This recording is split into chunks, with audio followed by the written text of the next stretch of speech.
ప్రత్యేకముగా జీవించాలి అనుకునేవాడు అన్నపానముల విషయములో బహు జాగ్రత్తగా ఉండాలి. ఏది పడితే తినకూడదు, ఏది పడితే తాగకూడదు, చాలా కంట్రోల్గా ఉండాలి.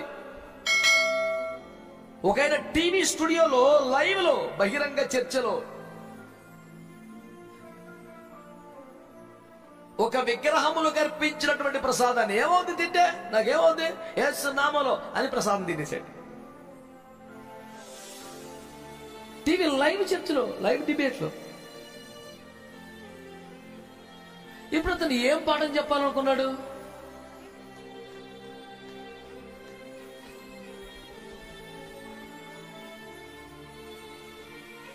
విగ్రహార్పితములో ఏమైనా కలదనేనను, విగ్రహములలో ఏమైనా కలదనేనను నేను చెప్పుటలేదు గాని మీరు దయ్యములతో పాలివా రగుడ నాకు ఇష్టము లేదు గనుక తినకండి అన్నాడు క్లియర్గా. పౌలుబాబు కానీ ఇది ఎక్కువ ప్రత్యక్షతలు ఎక్కువైపోయి అలాగే ఎడుతుంది బతుకు.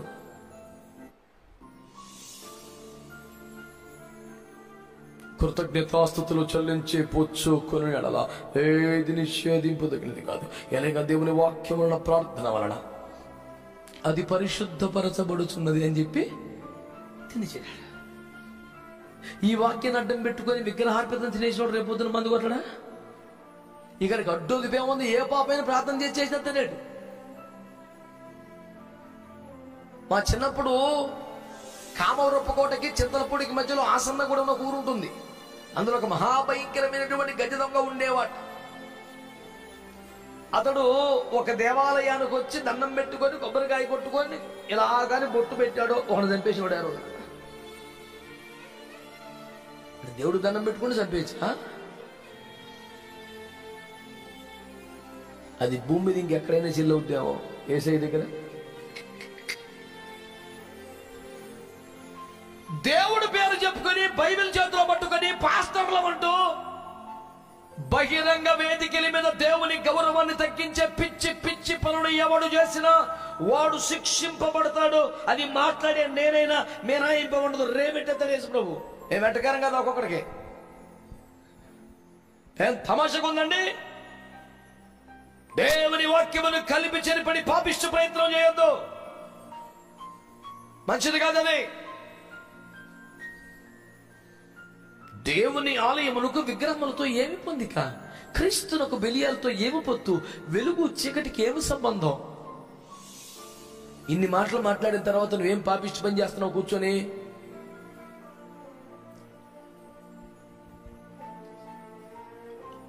మీ బొత్తిగా ఆనందం వద్దంటలేదు కదా, ఆయన నీళ్లు తాగొద్దంటలేదు కదా.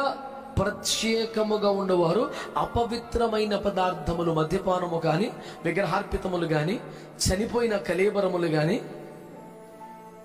ఇలాంటివి మీరు ముట్టవద్దు అని ప్రభు చెప్పారు. ఆమేన్. అంతే. అపోస్తలుల కార్యాలు కూడా వాటిని రిపీట్ చేశాడు. గొంతు పిసికి చంపిదాన్ని తినొద్దు,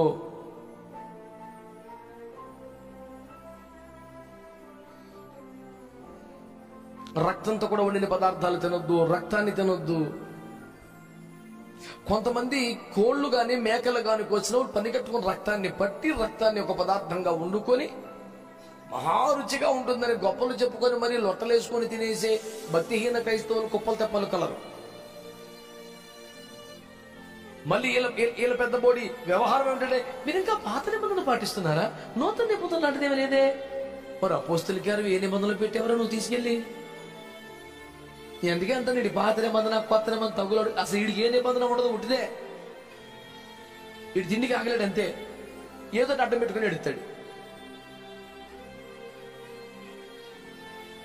ఆడలేక ఓటి మధ్యలో అన్నాడంట.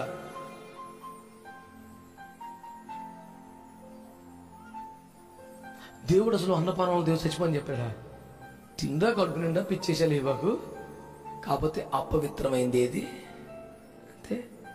దానియేలు గారిని తీసుకెళ్లి అక్కడ రాజుగారికి తినే భోజనం పెట్టారండి. ఒక రాజకీయ ఖైదీ, యుద్ధ ఖైదీ, చెప్పకూడదు తిని బతకాల. అలాంటి పరిస్థితుల్లో రాజుగారికి పెట్టే టేబుల్ దగ్గర నుంచి అదే సేమ్ ఫుడ్ పట్టుకొచ్చి పెడితే ఆహా ఎంత భాగ్యము, రాజ్యమును కోల్పోయినా రాజుల భోజనం నిచ్చితే నీకు స్తోత్రము హల్లెలూయా అని తినేశాడా? ఎక్కడిదని అడిగాడు. పలానా దేవతకి బలిచ్చా, నేను తినవాలన్నాడు. ఏ అన్నాడు? నాకు బాగాలేదండి, నాకు అలవాటు నేను వెజిటేరియన్ అండి, ఇలాంటి సోది అని చెప్పలా. యాక్చువల్గా నాన్ వెజిటేరియన్ తింటాను, కానీ ఇది తింటే నేను అపవిత్రం అయిపోతాను, నాకు కడుపు మండిపోతానికి ఆ మాట చెప్తే ఎంట్రా మా రాజుగారికి పెట్టే భోజనం తిని అపవిత్రం అయిపోతా, పిచ్చి పిచ్చి చేసి వెళ్ళేస్తాను, తెలిసి నీకు అన్నం పెడితే ఎంట్రా పోజు మాటలు మాట్లాడుతున్నావు, నా పాయింట్ మీద కొట్టేదా మనోడిని. వాళ్ళ చేతిలో చచ్చిపోటాకని ఇష్టపడాడు, కానీ ఆహార పదార్థముల చేత కూడా అపవిత్రతను అంటుకుంటే జాగ్రత్త పడ్డాడు. రాజ్యమే కోల్పోయిన, కుటుంబాన్ని కోల్పోయిన, ఉద్యోగమే కోల్పోయి, పరాయి దేశంలో ఖైదీగా బతకని ఏమన్నా కోల్పో, నేను నా ప్రతిష్టను కోల్పోకూడదు, నేను ఇది తినకూడదు. అందరూ వంగి వంగి దండాలు పెడుతున్న మీటర్ పెద్ద పోజు కొడుతున్నావంగా అన్నాడు. హామన్ కూడా వచ్చి ఎవరినే మొర్దెకైని అన్నాడు, నేను యూదుడను గనుక పని చెయ్యచాలను, ఐ కెనాట్ డూ దట్. ఓరి బాబు ఏందిరా సౌండ్, నేను చేయలేనా పని, ఎందుకని నేను యూదుడు, యెహోవాను మాత్రమే మొక్కుతాను, అందరికీ నమస్కరించగలను, అందరినీ గౌరవించగలను, దేవునికి మాత్రమే మొక్కుతాను, ఇంకెందులో మార్పు లేదన్నాడు. ఆ ఒక్క పాయింట్ మీద చచ్చిపోటానికి ప్రిపేర్ అయిపోయారండి వాళ్ళు.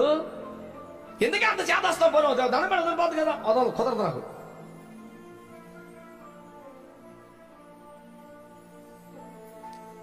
ఆహార విషయములో, పానీయ విషయములో నీకు నీవే కొంత ఆంక్షలు విధించేసుకొని జీవితాంతం ఆ వ్రతం చేయగలిగితే అది నాజీర్.